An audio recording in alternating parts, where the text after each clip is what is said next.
Pemirsa, Kabinet Merah Putih pemerintahan Prabowo Subianto Gibran Rakabuming Raka mendapat kritik dari sejumlah pihak, termasuk diantaranya dari praktisi hukum di Surabaya yang mempertanyakan efektivitas dan efisiensi dari kabinet tersebut.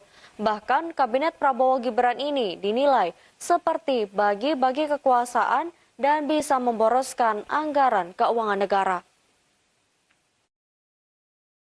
Praktisi hukum di Surabaya, Sahlan Azwar menyoroti kabinet gemuk Prabowo Gibran yang jauh dari prinsip demokrasi. Menurutnya, dalam sistem demokrasi itu penting adanya check and balance atau pengawasan. Jika semua kekuatan politik dirangkul dalam pemerintahan, maka tidak ada yang melakukan kontrol.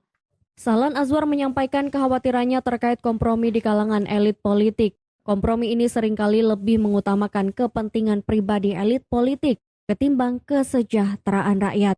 Kekhawatiran ini muncul karena adanya pembagian kekuasaan yang tampak lebih condong kepada menjaga stabilitas koalisi politik ketimbang merancang kebijakan yang benar-benar pro rakyat. Selain itu, dia juga menyoroti adanya tumpang tindih kewenangan di antara kementerian dalam kabinet ini. Salah satu contohnya adalah Kementerian Lingkungan Hidup dan Kementerian Kehutanan yang menurutnya memiliki fungsi yang hampir sama. Hal ini dikhawatirkan akan mengurangi efektivitas kerja pemerintah dalam menyelesaikan masalah rakyat. Kalau semuanya ingin diatur oleh satu orang dengan sistem yang mendekati monarki, walaupun bukan monarki absolut, bagaimana kita menghabiskan uang triliunan ya untuk melakukan pemilu? Nah, ini kan pemborosan anggaran. Kalau toh satunya ke depan, kalau memang ini dirasa semua harus berkompromi, jangan lakukan pemilu yang menghabiskan uang rakyat. Lakukan saja ya lobby-lobby, lakukan saja pendekatan-pendekatan sehingga semuanya menjadi satu, semua kepentingan terakomodir. Yang berkumpul ini kan elit politik ya, yang katanya menyuarakan rakyat. Kita khawatir ya dengan mereka berkompromi yang sebetulnya itu bukan untuk rakyat ya. Mereka berkompromi atas nama mendapatkan kekuasaan.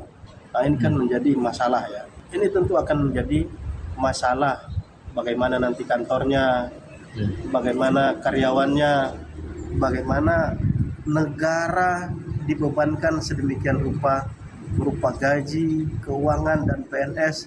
Karena kita melihat ya, dari pola APBN kita 50% lebih, bahkan sampai 55% itu digunakan untuk menggaji pegawai.